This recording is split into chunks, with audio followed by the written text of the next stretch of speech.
Good evening, everyone. Welcome to Laexcellence IAS Academy. Today, UPSC has successfully conducted UPSC 2025 Prelims examination, and in this video, we will analyze the exam GS1 especially, right? And with me, we have Kalyan, our faculty and mentor, and we'll be talking about this year GS1 paper, and we will also analyze the difficulty level of the paper, and at the same time, we'll try to achieve an idea about the cutoff, right? And please, Kalyan, carry on. Yeah, hi. Thank you, Ramohan. So today, as you can see, the paper was very nicely planned by UPSC. The structure of the exam was very biased towards static, though the split was very natural because, as we always say, the most important subjects are polity, history, economy, geography. The weightage was given appropriately. You can easily see polity and economy were given good amount of weightage. So just on the basis of the static itself, they have dominated around 60% of the paper.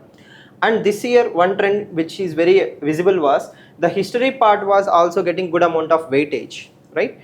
But first of all, let me tell you, see, today is not the day to assume the difficulty level of the paper, but on prima facie, whatever we have discussed, researched and all those things, the paper is not as easy as it looks, okay, that is for sure. Just knowing the word and knowing the depth of the topic are two different things, and it's not going to be the same. And sitting in the AC room, it's quite comfortable to assume this is A, that is B, but inside the exam hall, even small topics like the timeline things in geography or the polity questions are going to be very difficult. So most of the questions which are very easy outside will go on to become moderate or very difficult, that is for sure.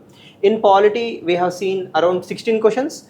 Out of them, I think 10 are quite comfortably for a doable. very well prepared candidate. Out of 16 questions, I would assume that they will mark 10 to 11 questions correctly, and the rest 3-4 questions will be difficult. But that they have to have a proper understanding of the topic. Yes. Otherwise, merely by knowing the topic, they may not be able to mark 10-11 questions correctly. Definitely, so which will not be possible for a beginner, or if they do not have the depth of the subject. And polity this year is comparably difficult if compare it with the 2024 paper. Yes, So in terms of difficulty, when it comes to polity, I can definitely say that this year paper is on difficult side. The only subject which is very kind of like doable is, in my opinion, history. We have discussed with our history faculty also, and he also confirms the same. History is quite comfortably doable. Economy definitely is not on the easy side, though the questions might look like, revenue deficit, fiscal deficit, which are very popular topics. The popular topics need not be easy topics inside the exam hall because they have given math kind of questions inside the prelims hall. So you need to understand the formula. Exactly, the formula, apply it and derive it. It's not going to be easy. So the geography questions, map pointing questions, again the same thing. In geography also, as I mentioned earlier, there are some questions which are easy, some questions which are very difficult. So all in all, the trend is very simple. UPSC have given around 30 to 35 very easy questions, like the bronze doll question. Such kind of very easy, obvious questions were given. But what will happen after those 30-35 questions is the moderate questions which are very lengthy, time consuming and tricky. For example, we also have disagreed on few questions. For example, that north corridor question, it's not going to be that easy. After that, whatever remaining are around 30 to 35 questions are very, very difficult. Like, for any beginner, they are very, very difficult. So considering all these things, we have come to a conclusion that this year paper is first of all very tricky. So topics are known, but answers are not going to be that easy. So tricky, paper is lengthy, time consuming. So considering all these things, we have thought about the cutoff will be more or less in the same lines of last few years. It is not going to go too overboard or not going to reduce too much. So it will be safe to assume around 85 to 87. 85 to 87. We expect that for GS1, it will be between 85 to 87, and those who are scoring more than 85 or maybe 80 plus, they have to prepare for mains from in a day or two. They have to start their preparation, because this year there are only 84 to 85 days for your mains, which is comparably less if you see with respect to 24 or 23. Earlier there used to be 95 to 100 days. Now we have at least 2 weeks less than that. Yes, because the variation from 85 to 80 is also because there are already 1 or 2 ambiguous questions. Some people are not agreeing on the right answer. Some people are saying that there are no right answers for this particular question. So 1 or 2 questions might be like that, which might come in your favor. So you have to be ready even if you are getting 1 or 2 less marks. Yeah. And the most important calculation is CSAT.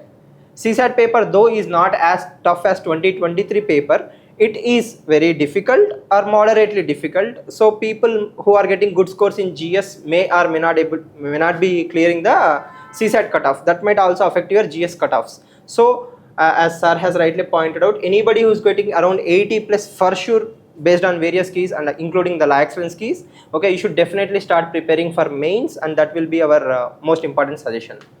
Yeah, right.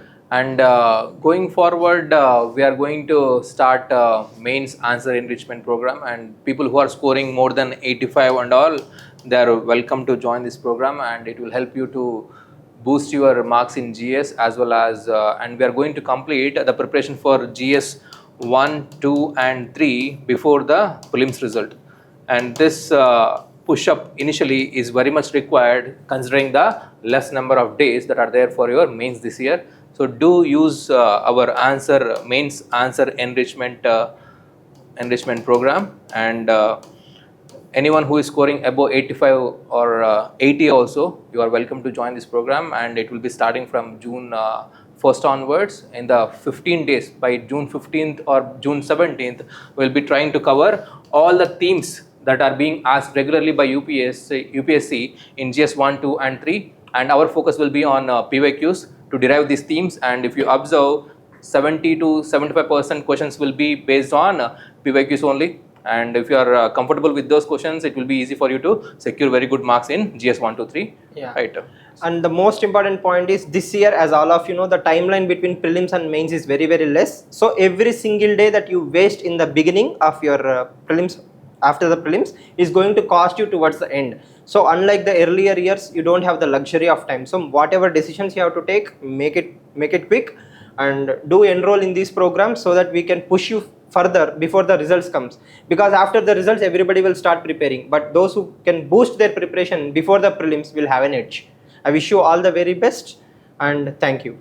And I hope everyone who is watching this video and who has written this exam, and I wish you best of luck, and you will definitely clear this exam, this prelims exam, and I hope you will prepare well for the upcoming mains. All the very best. Thank you.